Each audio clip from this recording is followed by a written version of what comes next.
প্রিয় শিক্ষার্থীরা, আজকে আমরা আলোচনা করব ঢাকা সেন্ট্রাল ইউনিভার্সিটিতে একটা ভালো সাবজেক্ট নিয়ে চান্স পাওয়ার জন্য মিনিমাম কতদিনের প্রস্তুতি দরকার। তোমাদের মধ্যে অনেকেই এখন পর্যন্ত ধরো যে ঠিকমতো পড়াশোনা শুরু করতেছো না, চিন্তা করতেছো যে এক্সামের ডেট দিলে তারপরে শুরু করবা, ঠিক আছে। এখনো যেহেতু ডেটটা দেয় নাই, তোমরা দোটানার মধ্যে আসো যে প্রিপারেশন কখন থেকে নিবা বা নিবা কিনা, এটা নিয়ে তোমাদের অনিশ্চয়তায় ভুগতেছো। তো দেখো, তোমাদের ডেট দেওয়ার পরে কিন্তু তোমাদের একটা মিনিমাম গ্যাপ দিবে, যেই গ্যাপের পরে তোমাদের ওরা পরীক্ষাটা নিয়ে নেবে। তো এখন এই গ্যাপটা কতদিনের থাকবে এটা কিন্তু বলা মুশকিল, ঠিক আছে। যেহেতু সামনে কুরবানি আছে, তো কুরবানির পরে পরীক্ষা হবে, মানে 1 মাসের মতো তোমরা সর্বোচ্চ টাইম পাবা আর কি, ঠিক আছে। এখন কথা হচ্ছে, আমি তোমাদেরকে অলরেডি এই ঢাকা সেন্ট্রাল ইউনিভার্সিটির কোশ্চেনগুলো অ্যানালাইসিস করে দেখাইছি যে প্রশ্নগুলো কোন কোন সোর্স থেকে হুবহু রিপিট আসে, ঠিক আছে। যে জিনিসগুলো আমি আমার এখানে কোর্সেও দিয়ে রাখছি, তোমরা আসে এখানে চেক করতে পারবো। এই যে কারিকুলামটা চেক করলে এখানে তুমি পেয়ে যাবা, ঠিক আছে। তো এই সোর্সগুলোর প্রশ্নগুলো সমাধান করতে তোমার মিনিমাম কতদিন সময় দরকার, ঠিক আছে, এই জিনিসটা আমি আজকে তোমাদের বলবো, যাতে তোমরা এখন থেকেই প্রস্তুতিটা শুরু করতে পারো। আজকে থেকে তুমি যদি এটা শুরু না করো, এমনও হইতে পারে যে পরীক্ষার ডেট দেওয়ার পর যে সময় আছে, এই সময়টুকুর মধ্যে তুমি আবার কি হবে, ওই আগের মতো পুরো প্রিপারেশনটা কমপ্লিট করতে পারবে না। অর্ধেক প্রিপারেশন নিয়ে তোমার পরীক্ষা দিতে যাইতে হবে, অথবা কয়েকদিন প্রিপারেশন নিয়ে তুমি তখন আবার ছাড়ে দিবা, ঠিক আছে, হাল ছাড়ে দিবা। তো এই জন্য আজকে থেকে তুমি দেখে নাও যে তোমার মিনিমাম কতদিন সময় দরকার পুরো প্রিপারেশনটা কমপ্লিট করার জন্য। আমি বলি, দেখো, ধরো তুমি ফিজিক্স পড়বা, ঠিক আছে। ফিজিক্স ফিজিক্স পড়ার জন্য তোমার কি কি পড়তে হবে? প্রথমত, ফিজিক্সে তোমাদের ইসাহাক স্যার, তপন স্যারের অনুশীলনীর প্রশ্নগুলো শেষ করতে হবে। এইখানকার প্রশ্নগুলোতে তোমাদের ঢাকা ইউনিভার্সিটির কোশ্চেন, মেডিকেলের কোশ্চেন, বোর্ডের কোশ্চেন সব একসাথে দেওয়া আছে। এই সবগুলা প্রশ্ন তোমার এখানে হুবহু তুলে দিবে। এই জন্য প্রথম কাজ হচ্ছে আমাদের ফিজিক্সের অনুশীলনীগুলো শেষ করা, ঠিক আছে। মিনিমাম কাজ হচ্ছে এইটুকু। প্রতিটা প্রশ্নের ব্যাখ্যা সহ অ্যানালাইসিস করে তোমরা চাইলে পড়তে পারো। অ্যাটলিস্ট কোশ্চেনগুলো যেন তোমার ভালো মতো সলভ করে থাকে, কারণ ওই প্রশ্নটা হুবহু রিপিট হবে, সর্বোচ্চ মানটা পরিবর্তন করে দিতে পারে। এখন এখানে তোমার যদি অনুশীলনী পড়ো, এই অনুশীলনীগুলো পড়তেই তোমার অন্তত 5 দিন সময় লাগবে, ঠিক আছে। কারণ প্রতিটা অধ্যায়ে প্রায় 200-300 করে এমসিকিউ আছে। এই প্রশ্নগুলো সমাধান করতে তোমার অ্যাটলিস্ট 5 দিন সময় লাগবে। এছাড়াও তুমি যখন chapter wise board question solve করবা, এই অনুশীলনীর বাদেও আরো কিছু বোর্ড কোশ্চেন আছে যে কোশ্চেনগুলো তোমার অনুশীলনীতে দেওয়া নাই। যেমন বিশেষ করে 2024 তোমার অথবা 2025 সালের যে এমসিকিউ হয়েছে, এই কোশ্চেনগুলো সব কিন্তু এই লেটেস্ট এডিশনটাতেও, বিশেষ করে 25 সালের কোশ্চেনগুলো কিন্তু নাই। তার মানে তোমাকে আলাদা করে আবার এই 24-25 সালের কোশ্চেন, বোর্ডের কোশ্চেনগুলো আলাদা করে পড়তেই হবে। তো এই পুরো জিনিসটা শেষ করার পর তুমি যদি আসো, ডিইউর কোশ্চেনগুলো তোমাকে পড়তে হবে।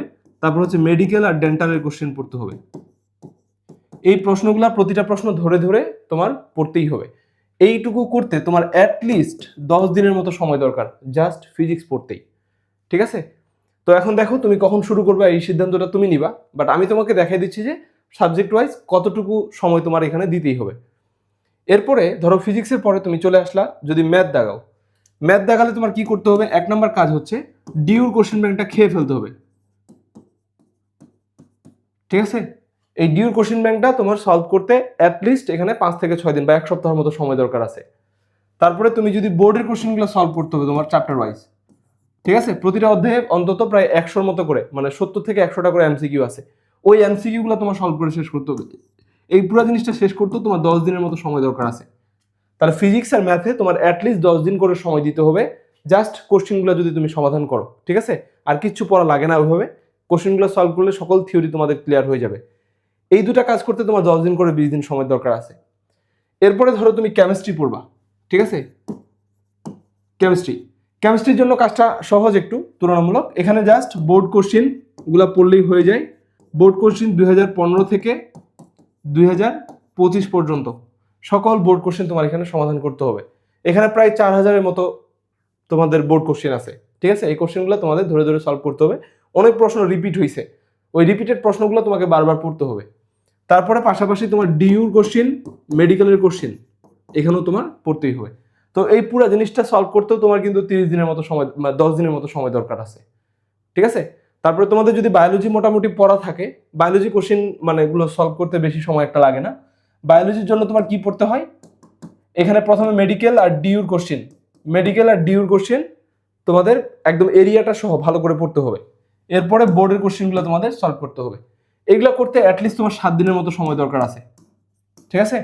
তাহলে হিসাব যদি করি, একইভাবে তোমাদের বাংলাও ধরো, বাংলা পড়তে তোমার একটা 7 দিনের মতো সময় দরকার আছে। ঠিক আছে?